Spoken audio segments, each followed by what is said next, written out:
Welcome to Sober.Coffee, a weekly coffee chat sharing experience, strength, and hope for anyone on the sober road to recovery.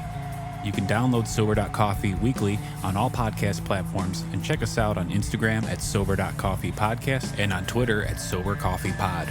To learn more about us and to help support these sessions, visit online at Sober.Coffee. Here are your hosts, two guys on their own path to recovery, Mike and Glenn. Let's join them at the coffee shop. Can you believe it's been a week already? Since when? Since we've last aired an episode. You know what? We somebody told me we were in the top 10%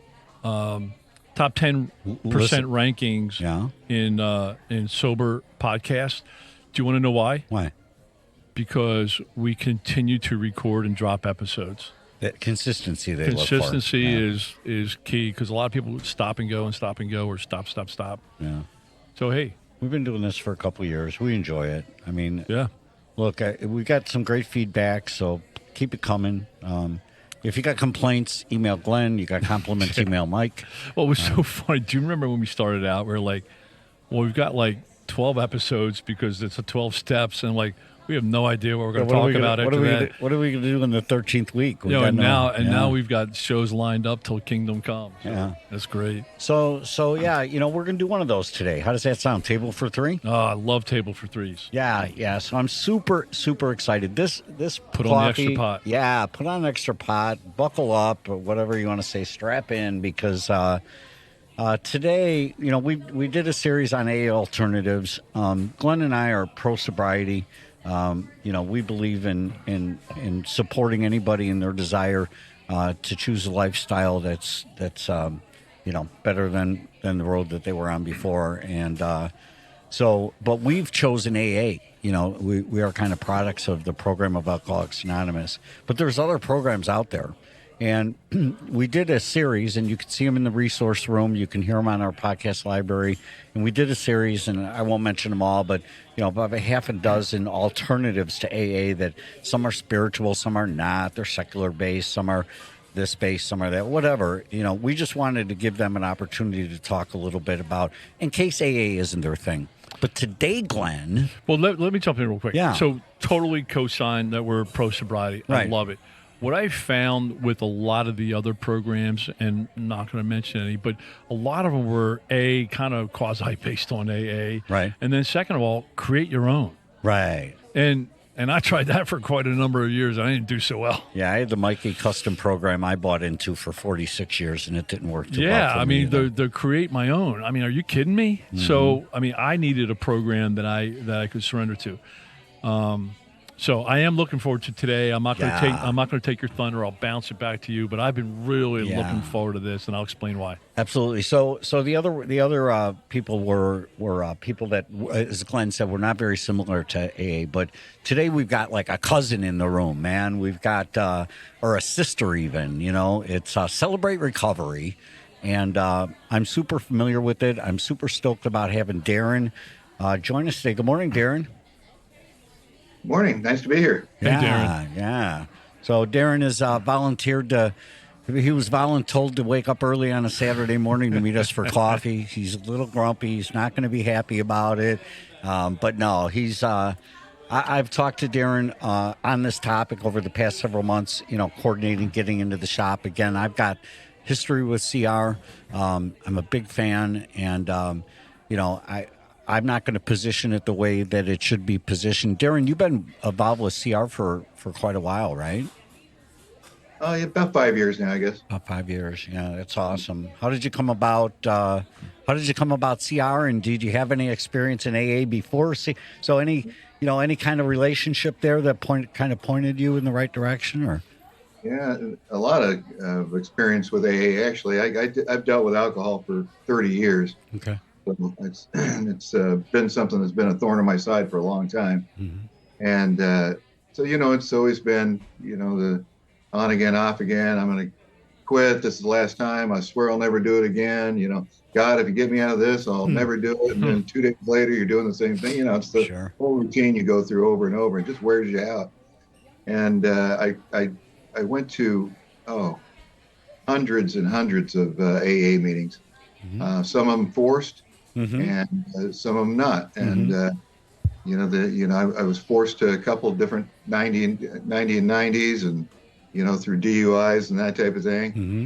But I just never really connected with it. It's not that it was something that I didn't agree with. Mm-hmm. I just grew up in the church, and the higher power thing, always, I couldn't really connect with that a whole lot for some reason. I just, something just didn't click for me. I don't know. Mm-hmm. And it's, I anything we say today, I'm not putting anything negative on AA for sure, Mm-hmm. because it's had millions and millions of people. It's just that some people click on one program, some people click on a different program, Right, right. Whatever it takes to get there, then that's what happened, or that's what you do. I kind of struggled with the AA for a long time, and some other recovery programs. I've been an inpatient twice, and probably 2 or 3 different outpatients. So I've experienced a little of everything. Mm-hmm. And so I've had the clinical side, where you check all the boxes and that type of thing, which it didn't do a whole lot either. That's just more or less trying to pass the test so you can get out. So I just never had a real connection with anything. And I went to my first Celebrate Recovery out in Crown Point, Indiana. And when I first walked in, it was what I needed. It was what I clicked. It was just a totally different environment, but it was what I was used to, because like I said, I grew up in the Baptist church. And so when I walk into Celebrate Recovery, it just seemed to be that type of thing. Not that Celebrate Recovery is like going to church, but they talk about God and Jesus is their higher power. Mm-hmm. It was a lot more specific in that area. So that's just what really made it work for me. And they have kind of, it's a 12-step program, just like AA. Mm-hmm. Matter of fact, the steps they tweak them just a little bit. Pretty similar, right? Very similar, but they just tweak them a little bit to infuse God into it, and to add Bible verses and things that connect to each step as you go along. Mm-hmm. And then they also have what they call a step study, where you actually go through the 12 steps. It'd be like you going through the 12 steps with the sponsor at AA, same type of thing. Mm-hmm. The difference is with Celebrate Recovery is they do it as a group. So in a step study, there's usually, I'd say anywhere from 3 to 10 is kind of the max on a step study. But you go through, they have a whole set of books that take you through the 12 steps, and you ask questions or you answer questions you go along in the book. And then when you meet as a group at the step study, everyone discusses their answers. So you hear other input, from other people about what that particular step they're on, and how they work towards step 4, and how they do their inventory. But they do it together as a group. So Well, that's fantastic. Yeah, I love that because we experience that in these group meetings, right? You'll kind of get that in a little more unorganized fashion, but we get that. I know that with CR, and I don't have my notes, but it was like hang-ups, hurts, habits, and another H or something like that. So are you working on one hang-up, hurt, or are you working on multiple at the same time in CR? The one thing about Celebrate Recovery, it's about all hurts, habits, and hang-ups. That was it. So, yeah, hurts, habits, and hang-ups. And we have in most Celebrate Recovery groups, it's not all drug and alcohol. As a matter of fact, only 1 out of every 3 people that come to Celebrate Recovery are for drugs and alcohol. Wow. The other 2/3 are for things like divorce, abuse, Codependency. anger. Codependency is a big one. Yeah. There's just a sexual addiction. Sure. There is a whole group of things that we have. So it's kind of a mix of things, because the 12 steps isn't just for alcohol. Right. Sure. It works for anything. It's the whole concept of the 12 steps is just working and understanding where you came from and where you're going, basically. Right. So, it works for anything. It's not just, it just happened to start with alcohol Mm-hmm. with the founders, Mm-hmm. But yeah, you can work on several different things at one time, Mm-hmm. because you're not really working on a particular thing. You're working on yourself. Right. And so there's always in my case, it's alcohol, but underneath there's a reason why alcohol is my issue. And until you understand why alcohol is your issue, then you're not really going to progress. It's more or less just hanging on and trying not to drink. Yeah, white knuckling, right? Exactly. But once you dig in and you start understanding what happened in the past, what were the things that happened, and that's a big thing in the step studies that they go back. One of the questions just off the top of my head is, what are your family secrets? You know, those are the kind of questions they ask. So you go back and you think, well, it makes you think about your childhood. It makes you think about things that happened. It makes you think about how your parents maybe weren't the best, and maybe it isn't your fault. You know, and the whole thing with this is just trying to find out, peel away that alcohol thing, and then what's underneath that. Try to find out what's going on, and that's kind of what Celebrate Recovery is all about. They acknowledge the past, but they focus on the future. So we don't really dwell on the past a whole lot. You know, when we get into step study, you'll think about things like that. But in a Celebrate Recovery meeting, there's no talk really about, you know, the good old days or anything like that. You know, there's none of that. It's exactly what it says. It's a celebration. Okay. When you go into a Celebrate Recovery meeting, the first thing that they do is they usually have 2 or 3 worship songs right out of the chute. So everybody's standing. There worship songs. Everybody's happy. It's a celebration. And so, you know, they go through a whole first hour of the worship songs. Then we'll do the reading of the 12 steps or the 8 principles. They have 8 principles which kind of connect to the 12 steps. And then they'll have, you know, prayer and scripture, you know, some announcements. And then each week we either have a lesson or we have a testimony. So every other week it switches back and forth. So when you come in, you're going to hear a testimony week. You're going to hear how somebody's story and how they came to Celebrate Recovery and how, you know, their life has changed. On the lesson week, then we go through the 12 steps basically, and they're structured lessons that go all the way through it. If you come on January 1st in one year, and you go all the way through the year, when you come back to January 1st, you're going to hear the same lesson again. It's a 365-day program. So no matter where you come in and start, if you may come in and they may be on step 4, but if you go the whole year and you come back, then you'll be on step 4 again. So you've heard all 12 steps and all the lessons as you go along. Very, very structured. Okay. And every Celebrate Recovery is more or less the same thing. If you go to a Celebrate Recovery in Florida, you're going to get the same Celebrate Recovery if you go in California. Same calendar? Not the same calendar, the same structure. Same structure, okay. They may have started at a different point. Yeah, so let me jump in, Darren. First of all, great to connect. I'll share a little bit about my journey with CA and some of my thinking, and then I want to tie in a couple things. So question to kind of start off. Do you find that folks typically come straight into CA? CR, yes. Right. Celebrate. I'm combining AA and CR together. Do you find folks come into CR directly, or they're not satisfied, not successful with another program, and then come into CR? Or do you find folks graduate into CR once they spend time in AA and they get the higher power and the God as we understand them, and they start to build a relationship with their God, then they transition over? What's the path into CR? Interesting. Not really any connection at all, to be honest. I mean, it isn't something where we get a bunch of AA people. My story was just coincidental, just because of my background, I think, more or less. But every Celebrate Recovery is hooked up with a church. So you cannot have a Celebrate Recovery without having a church involved. So most of our people come from the church environment or something around it. So it supports the people that are in the church with various issues, right? Now, not necessarily in that church. If, for instance, our Celebrate Recovery has about 40 or 50 people every week.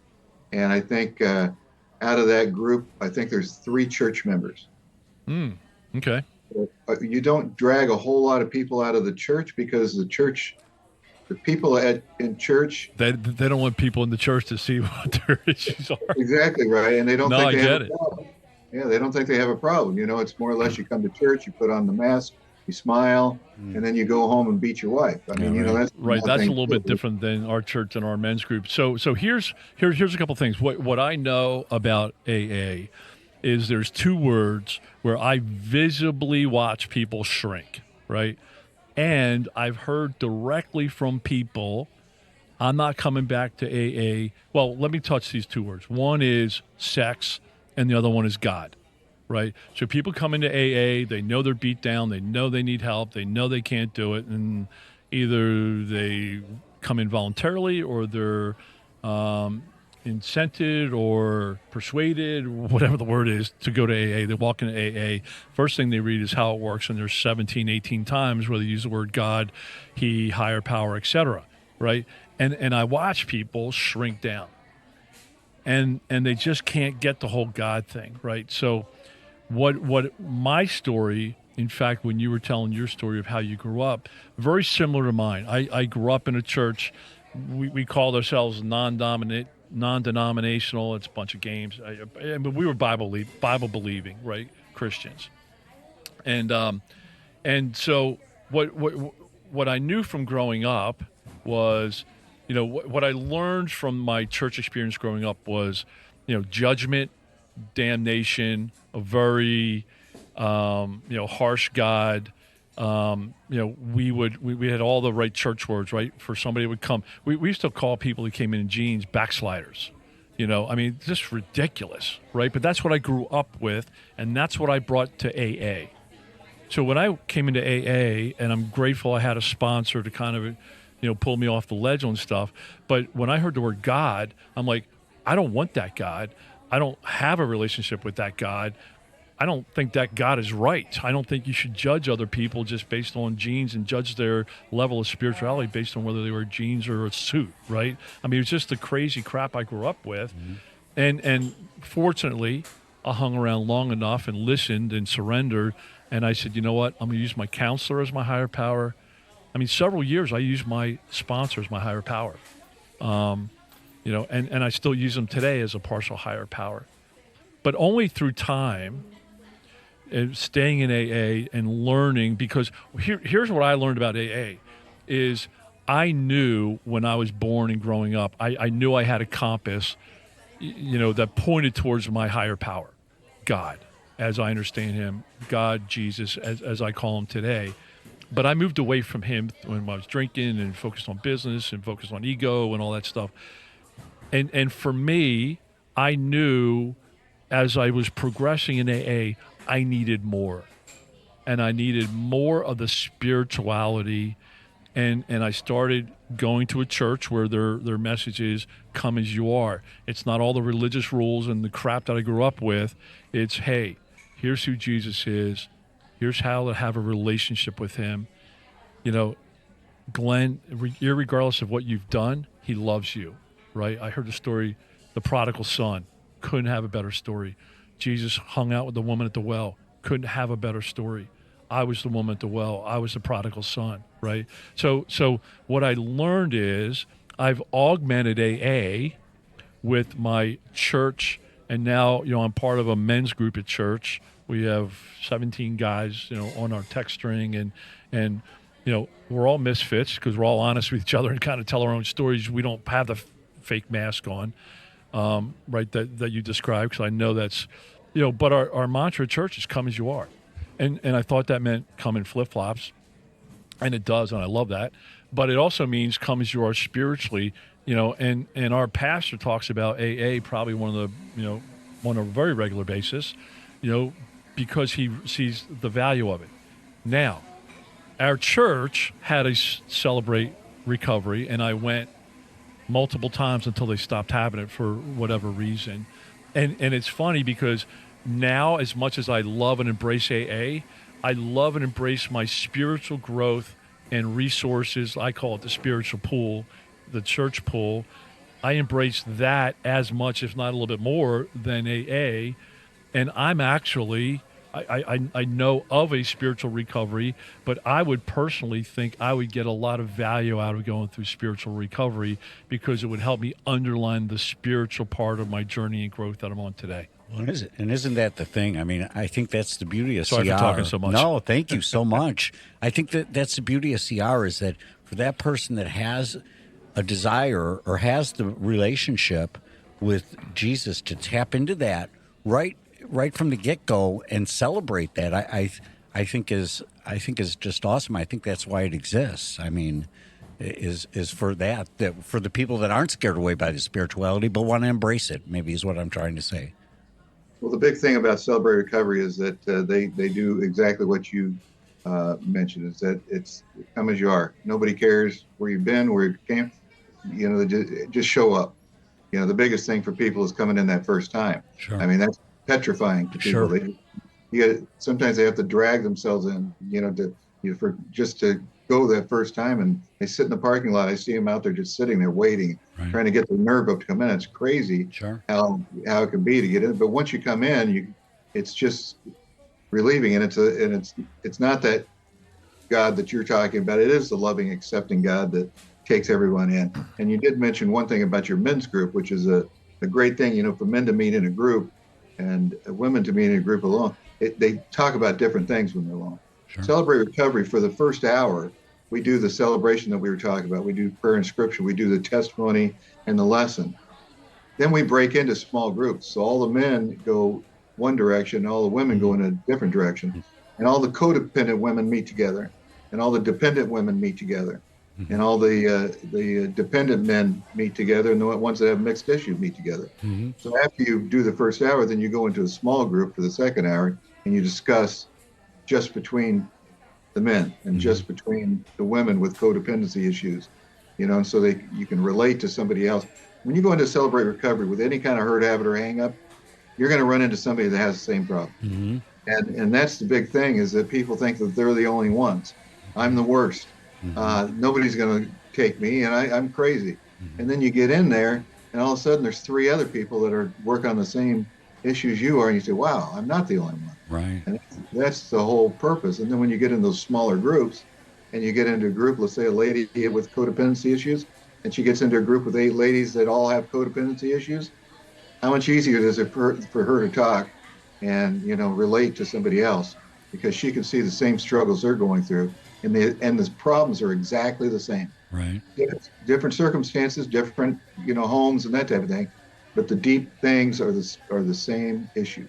Right.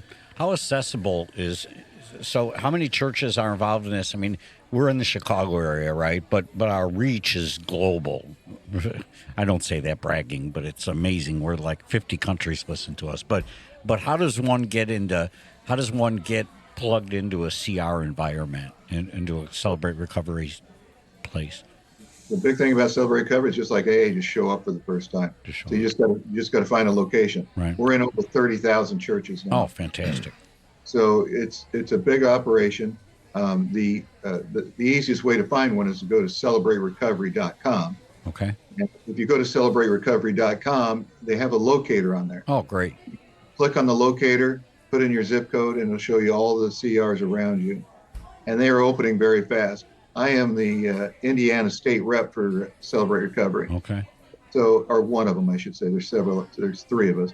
But I handle the Northwest Indiana portion. Okay. And, well, all the way to South Bend, actually.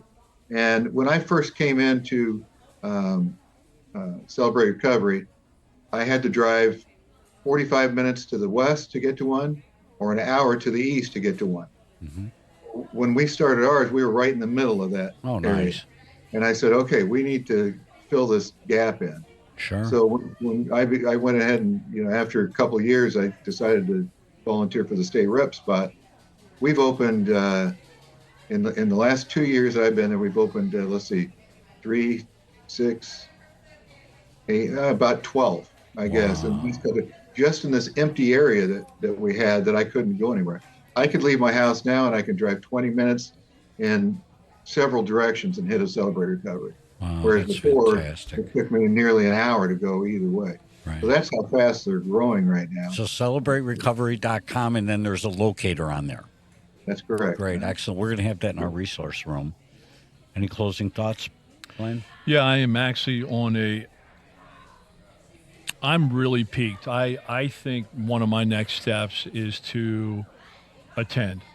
And so I was just on a meeting locator, Darren, to see how close, and they're all over the place.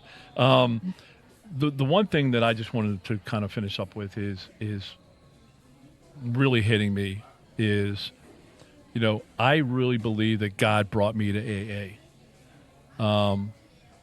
I know my path, and I believe God brought me to AA. In AA, and I know we've heard this before, but AA has brought me back to God. And I'm not saying I'm augmenting my AA path with the God path, because that's my story and that's where I see my future growth. Is not doubling down and reading the big book for the 27th time and studying that. That's important, but I feel that my expansive growth is more in the spiritual end of it, with my relationship with my higher power that I call God. Yeah, I love it.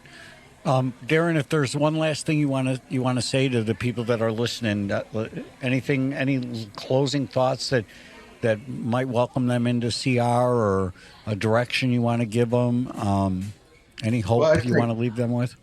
The thing that we talked to the most, or not the most, but the most important thing that we talked about was the fact that you're accepted by no matter what you've done.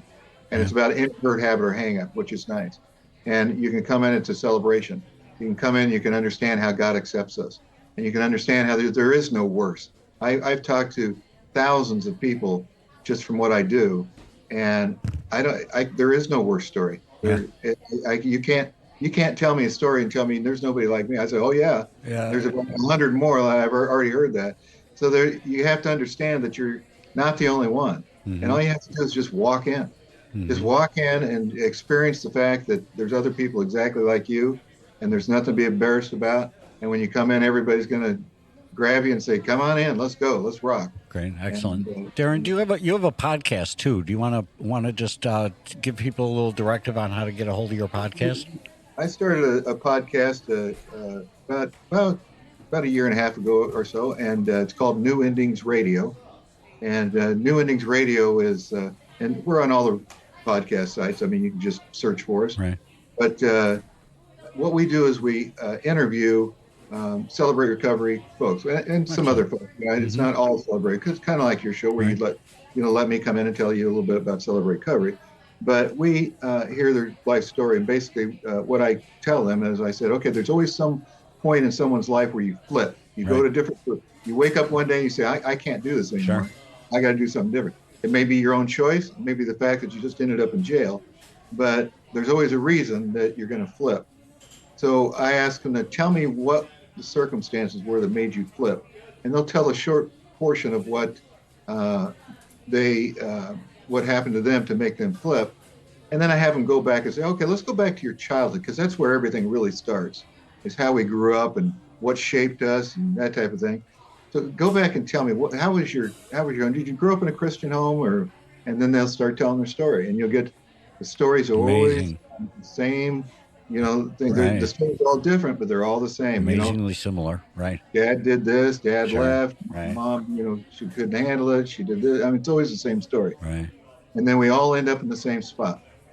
So we all come in from all these different paths and all the different experiences we had, and then here we all are sitting at a Celebrate Recovery meeting. I love it. So, New Endings Radio?